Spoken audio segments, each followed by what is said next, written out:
जय हिंद क्लास। आपका हमारे चैनल पर स्वागत है। तो चलिए जो हम अपनी जो प्री क्लास कर रहे थे उसमें आगे चलते हैं। जो हमारा प्रीवियस ईयर क्वेश्चन चल रहे थे उसके आगे चलते हैं। तो हमने एक class previous year question Harappa सभ्यता की थी, तो उसी के आगे हमारी नेक्स्ट क्लास है हड़प्पा सभ्यता के जो क्वेश्चन चल रहा है, तो उसी में आगे चलते हैं। तो चलिए आज का हमारा जो पहला क्वेश्चन वो देख लेते हैं सीधे। तो एक क्वेश्चन ये पूछा गया था मैचिंग वाले जो आते हैं फिल मैचिंग करने के लिए, तो उससे रिलेटेड एक क्वेश्चन था। तो प्राचीन स्थल दिए थे और उसमें प्राचीन स्थलों से क्या क्या पुरातात्विक चीज़ों की खोज हुई थी उसके बारे में बताना है। तो प्राचीन स्थल देख लेते हैं पहले कौन कौन से हैं। तो लोथल, कालीबंगा, धौलावीरा, बनावली, ये चारों चीज़ें हड़प्पा सभ्यता की हैं। और पुरातात्विक खोज में क्या क्या मिला है? जुता हुआ खेत मिला है, गोदीबाड़ा मिला है, डॉक यार्ड जैसे हम लोग ने कहा था जहाँ सिप का मिलता है, तो गोदीबाड़ा मिला है, पक्के मिट्टी के बने हुए हल मिले हैं, वह हड़प्पन लिपि के बड़े आकार के 10 चिन्हों वाले शिलालेख प्राप्त हुए हैं। तो ये हमारे इस प्रकार क्वेश्चन था कि मैचिंग के लिए जो क्वेश्चन पूछा जाता है, एक दूसरे को मिलाइए या सही कूट को आमने सामने रखिए। तो ये हमारा IAS 2002 का क्वेश्चन है। तो देखते हैं लोथल से हम लोगों को क्या मिला। लोथल एक बंदरगाह था, तो बंदरगाह से क्या मिलेगा? शिप की चीज़ें मिलेंगी। और डॉक यार्ड को हम लोग ने हिंदी में क्या पढ़ा था? गोदीवाड़ा। तो लोथल से क्या मिला? ए का सेकेंड क्या मिला? लोथीवाड़ा। तो ए का सेकेंड। लोथल से क्या मिला? गोदीवाड़ा। कालीबंगा से क्या मिला है? कालीबंगा से हमने आपको बताया तो जुता हुआ खेत मिला है, तो बी का फर्स्ट। तो कालीबंगा से क्या मिला है? जुता हुआ खेत मिला है। धौलावीरा से क्या मिला है? धौलावीरा से हम लोगों को मिला है जो हड़प्पन सभ्यता हम लोग कर रहे हैं, तो धौलावीरा में जब खुदाई हो रही थी तो वहाँ से एक बोर्ड मिलता है जिसमें हड़प्पा लिपि के या हड़प्पा सभ्यता के 10 अक्षर उस बोर्ड में लिखे थे, साइन बोर्ड में लिखे थे। तो वो कहाँ से मिलता है? धौलावीरा से मिलता है। तो साइन बोर्ड वाला ऑप्शन कौन सा? 4। हड़प्पा लिपि के बड़े आकार के 10 चिन्हों वाला शिलालेख कहाँ से प्राप्त होता है? धौलावीरा से प्राप्त होता है। तो सी का 4। और तो एक ऑप्शन बचता है बनावली। तो यहाँ से मिट्टी, पक्की मिट्टी के बने हुए हल मिले हैं, तो डी का 3। तो ऑप्शन क्या है? लोथल का गोदीवाड़ा शिपयार्ड, कालीबंगा का जुता हुआ खेत, बी का ए, धौलावीरा का हड़प्पन लिपि के बड़े आकार के 10 चिन्हों वाला शिलालेख, सी का चौथा, और डी का तीसरा बनावली का पक्की मिट्टी के बने हुए हल।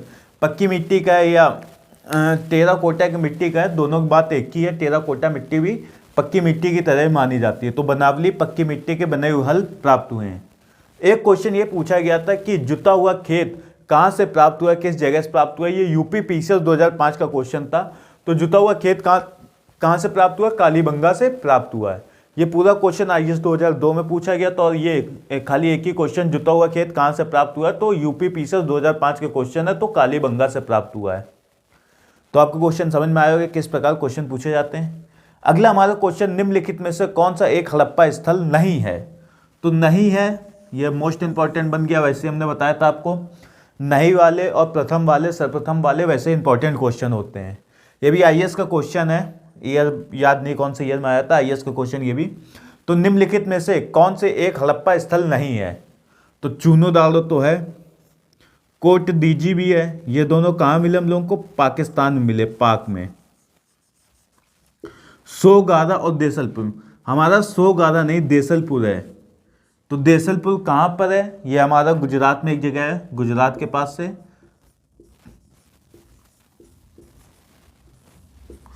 तो ये IAS का क्वेश्चन है, तो थोड़ा टिपिकल टाइप का है। तो निम्नलिखित में से कौन सा हड़प्पा स्थल नहीं है? तो चूनो दाड़ो कोट जी तो हम लोग ने पढ़े हैं, ये पाकिस्तान में। जो हमारा देसलपुर है ये भी हड़प्पा सभ्यता का स्थल है, तो यह गुजरात में है। लेकिन ये सोगारा हमारा आंसर नहीं है जी, हड़प्पा स्थल नहीं। तो आंसर हमारा क्या हो गया?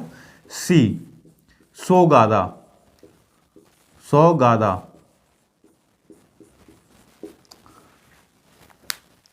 तो सोगारा ये यूपी के, सोगारा ये यूपी के गोरखपुर जिले में मिला है,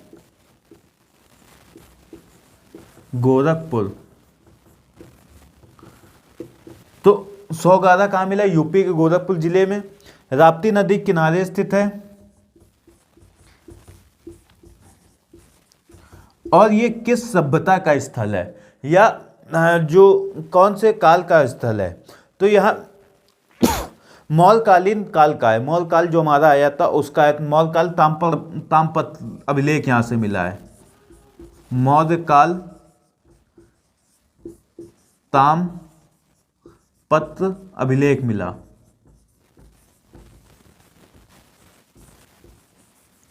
और इस अभिलेख में जो हमारा ये सोगारस है, जो यूपी के गोरखपुर जिले में है, राप्ती नदी के किनारे, यहाँ से मौलकाल ताम्रपत्र अभिलेख मिलता है। और इस मौलकाल ताम्रपत्र अभिलेख में एक जानकारी मिलती, किसकी जानकारी मिलती, अन्नागार की।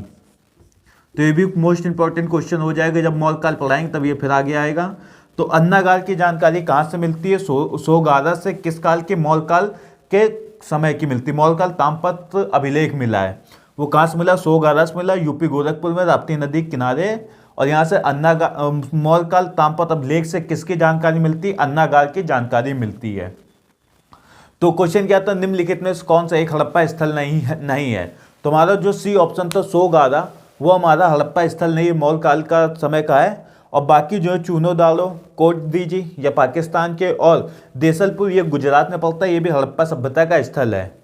तो चलिए हमारा अगला क्वेश्चन है, निम्नलिखित पशुओं में से किस एक का हड़प्पा संस्कृति में पाई गई मोहरों एवं टेराकोटा कलाकृतियों में निरूपण नहीं करता, मतलब उसका चित्र नहीं मिलता है। जो टेराकोटा मिट्टी जो सामान बने थे या जो मोहरें थी हड़प्पा सभ्यता की, उनमें किस चीज का अंकन नहीं या किस चीज का चित्र उन पर नहीं बना है। ये हमारा IAS 2001 का क्वेश्चन है। तो हमने ये क्वेश्चन आपको जब शुरुआत पहली क्लास में हड़प्पा सभ्यता की थी तो उसी में बताया था। तो इसमें ऑप्शन पहले देख लेते, गाय, हाथी, गेंडा व बाघ। तो क्वेश्चन क्या था कि हड़प्पा संस्कृति में पाए गए मोहरें टेराकोटा कलाकृतियों में किसका चित्र नहीं मिलता है। तो ऑप्शन क्या थे, गाय, हाथी, गेंडा, बाघ। उसमें से हमारा जो गाय है, इसका आंसर यही होएगा कि गाय का टेराकोटा या मोहरों पर, हड़प्पा सभ्यता की मोहरों पर या हड़प्पा सभ्यता की जो टेराकोटा मिट्टी से जो बने सामान मिले हैं उस पर किसका अंकन नहीं, गाय का अंकन नहीं है। तो ये क्वेश्चन इसलिए इंपॉर्टेंट हो जाता है क्योंकि इसके बाद सीधा चालू होता उत्तर वैदिक काल, या वैदिक काल कह लेंगे, उत्तर नहीं, वैदिक काल। और वैदिक काल में गाय बहुत ही इंपॉर्टेंट हो जाती, महत्वपूर्ण हो जाती, क्योंकि जो वैदिक काल के अधिकतर युद्ध होते थे या राजाओं का चुनाव होता था, वो इसीलिए होता था कि वो गायों की देखभाल करे, गायों की रखरखाव करे या युद्ध करे। तो गायों के लिए ही युद्ध होते थे मेनली, जो वैदिक काल शुरुआत हुआ था। तो वैदिक काल में गाय का बहुत महत्व हो चुका था, क्योंकि जो राजा भी चुना जाता तो वो गाय की सुरक्षा के लिए ही राजा चुना जाता था वैदिक काल में। एक ये जो राजा चुनने का कारण माना जाता था, ये गाय उसमें इंपॉर्टेंट थी। और हड़प्पा सभ्यता के ठीक बाद वैदिक काल आती है, इसलिए ये इंपॉर्टेंट क्वेश्चन बन जाता है कि हड़प्पा सभ्यता में हड़प्पा सभ्यता की मोहरों में किसका अंकन नहीं था। तो गाय का अंकन नहीं था, बाकी हाथी, गेंडा, बाघ इन सब का था, उसमें मोहरों पे इन सब का अंकन था।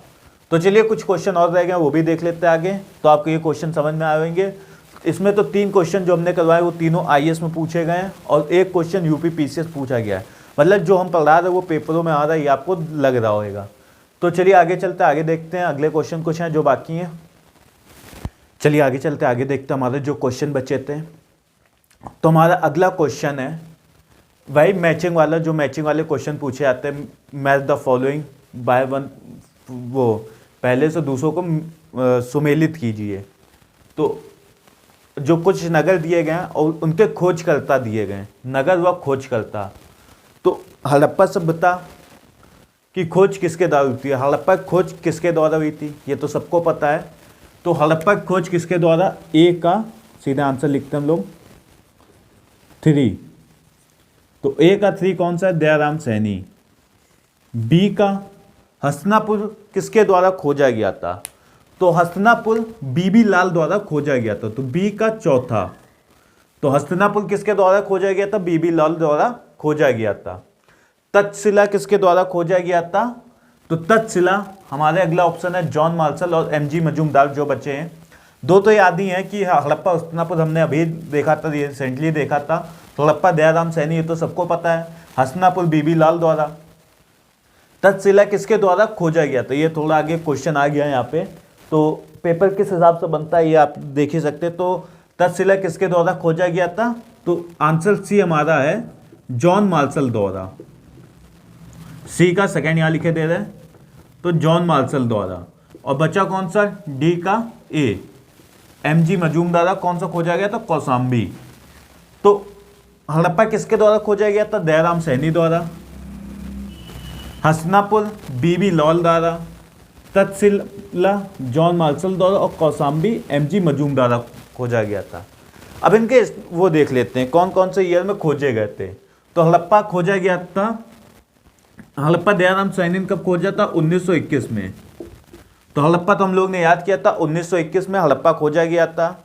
अगला खोजा गया था हमारा हस्तिनापुर कब खोजा गया था? 1950 में बीबी लाल ने खोजा था, 1950 52 में। तो हस्तिनापुर कब खोजा गया था? 1950 52 में। इसके बाद हमारा है जॉन मार्शल वाला तक्षशिला कब खोजा गया था? 1913 या 1934। इसमें दो ऑप्शन मिलते हैं, 1913 या 1934। ये थोड़ा कंफ्यूजिंग वाला था। तो तक्षशिला कब खोजा गया था? 1913 1934 में। और अगला है हमारा कौशाम्बी। तो कौशाम्बी मजूमदार द्वारा कब खोजा गया था? 1936 में। तो ईयर भी याद कर लीजिए किस ईयर पूछे गए हैं। तो 1936 और 1937 में, मेनली 1936 दिया जाता है कौशाम्बी का। तो हड़प्पा कब खोजा गया था? दयाराम सैनी द्वारा 1921 में। हस्तिनापुर बीबी लाल द्वारा 1950 या 1952 में। तक्षशिला का थोड़ा कंफ्यूजन रहता है, जॉन मार्शल द्वारा 1913 1934। दो ऑप्शन मिलते हैं, तो 1913 1934 लगा लीजिएगा। तक्षशिला के बाद कौशाम्बी और एमजी मजूमदार खोजा गया था 1936 में। 1936 1937 दोनों लिख लीजिएगा, 1937 दिया रहता है। तो 1936 1937 कौन सा खोजा गया? तो कौशाम्बी किसके द्वारा? एमजी मजूमदार द्वारा। तो ये क्वेश्चन जो हमारा था ये यूपीआरओ और एआरओ का जो पेपर होता है मेंस में 2017 क्वेश्चन है। तो रिसेंटली क्वेश्चन है, ज़्यादा पुराना नहीं, ये एसएससी में आने की संभावना ज़्यादा आगे इसकी। तो हड़प्पा दयाराम सैनी, हस्तिनापुर बीबी लाल, तक्षशिला जॉन मार्शल व कौशाम्बी एमजी मजूमदार द्वारा खोजा गया। तो वहाँ उनके ईयर कब थे? हड़प्पा 1921, हस्तिनापुर 1950 से 1952, तक्षशिला 1913 या 1934, कौशाम्बी 1936 1937। तो ये हमारे आंसर था। हमारा आंसर जो अगला क्वेश्चन है, जिसने हमारी कल की प्रीवियस ईयर क्लास देखी होगी, जो मिसलेनियस क्लास कहते हैं जिसको हम, उसी से आधारित ये हमारा क्वेश्चन है। जो आरटीएस द्वारा पेपर, आरटीएस महाराष्ट्र करवाती है पेपर, ये हमारा 2013 में क्वेश्चन पूछा गया था। लेकिन जिसने कल की क्लास देखी होगी उसको ही इसका आंसर पता होगा। तो क्वेश्चन है कौन सा कथन सही नहीं है? तो मोस्ट इंपॉर्टेंट नहीं वाले वैसे ही हो जाते हैं। तो कौन सा कथन सही नहीं है? तो हम नीचे देखते हैं। तो डी ऑप्शन हमारा क्या है? अमलानंद घोष। अमलानंद घोष ने कहा था कि जो हड़प्पा, इसमें मतलब कि ये कहा गया कि किस व्यक्ति ने हड़प्पा सभ्यता के जो विकास हुआ वो किसके आधार पर कहा है, किस आधार के लोगों को कहा है। तो अमलानंद घोष ने जो हड़प्पा सभ्यता का उद्भव पूर्व हड़प्पा सभ्यता की परिपक्वता के परिणाम स्वरूप बताया है। तो इनका कथन था जो पूर्व हड़प्पा सभ्यता थी इससे पहले हड़प्पा सभ्यता की, उसी से ही हड़प्पा सभ्यता का विकास हुआ है।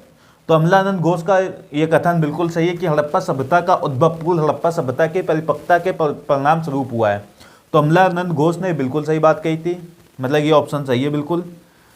इसके बाद मार्टिन व्हीलर, इन्होंने कहा था कि पश्चिमी एशिया से सभ्यता का विचार का प्रवसन हुआ। मतलब इनका कथन ये है कि जो पश्चिमी एशिया से जो सभ्यता आई है वो आके हड़प्पा सभ्यता में बस गई, इसलिए हड़प्पा सभ्यता का विस्तार हुआ या विचार का प्रवसन हुआ, विस्तार हुआ है। तो मार्टिन व्हीलर ने भी कहा है कि पश्चिमी एशिया से ही लोग आकर हड़प्पा सभ्यता में बसे थे। तो ये भी कथन सही है कि मार्टिन व्हीलर का। E.H. मैके ने कहा है कि सुमेर जो मेसोपोटामिया की एक सभ्यता थी, वहाँ से आके लोगों का पलायन जो हुए वो आके सीधे जो सुमेरु सभ्यता थी वहाँ से आके लोग सीधे हड़प्पा सभ्यता में आके बसे, इसलिए हड़प्पा सभ्यता का विकास हुआ है। तो E.H. मैके का भी ये कथन सही है कि सुमेर से लोगों का पलायन होने के बाद ही मतलब कि सुमेर से लोग भगाए गए, युद्ध हुआ या कुछ हुआ हो, वहाँ से लोग भगाए गए हैं, फिर वहाँ से आके वो लोग हड़प्पा सभ्यता में आके बस गए हैं। तो इस पीछे इनका भी कथन सही है। और हमारा जो रफ़ीक मुगल है, इन्होंने हड़प्पा सभ्यता ने मेसोपोटामिया सभ्यता से प्रेरणा ली, ये बिल्कुल गलत है। ये रफीक मुगल वाला ऑप्शन बिल्कुल गलत है। तो इसका आंसर कौन सा हो जाएगा? आंसर ए, जो हमारा ऑप्शन ए है वो रफीक मुगल वाला, वो इसका आंसर हो जाएगा। और ये कथन नहीं गया था। तो रफीक मुगल ने क्या कहा था? तो मुगल ने क्या कहा था कि हड़प्पा सभ्यता का विकास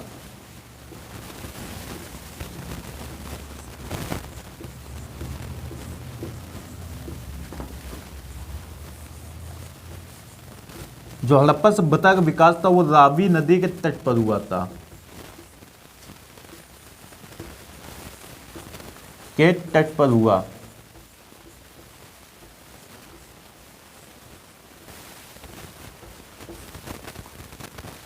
तो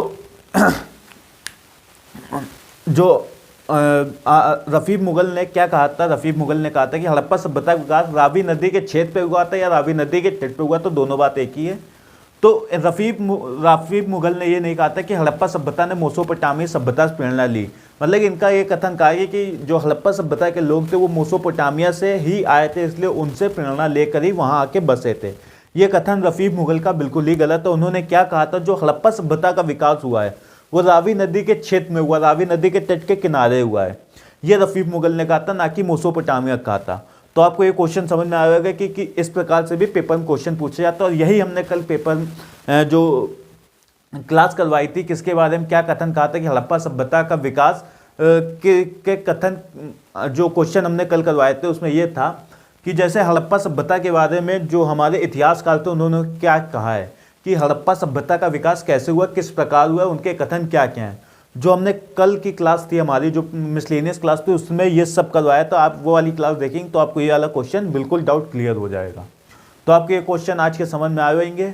तो सब पेपरों में पूछे जा चुके हैं और 2000 जितने भी क्वेश्चन है सब यूपी PCS, IAS और नेट में पूछे जा चुके हैं। नेट में भी अभी नेट के भी क्वेश्चन पेपर जो हम कर रहे थे वो भी आगे करेंगे। अभी ये यूपी PCS और नेट के वो IAS के क्वेश्चन हम चालू कर रहे हैं। और ये हमारा RTS जो पेपर होता है वो महाराष्ट्र में करवाया जाता है। तो चलिए आज की क्लास यहीं समाप्त करते हैं। कल फिर मिलेंगे इसी के आगे से नई क्लास के। आज के लिए यहीं समाप्त करते हैं।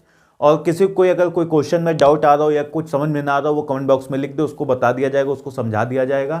तो चलिए आज की क्लास यहीं समाप्त करते हैं। तो आज के लिए जय हिंद। कल फिर मिलते हैं नई क्लास से।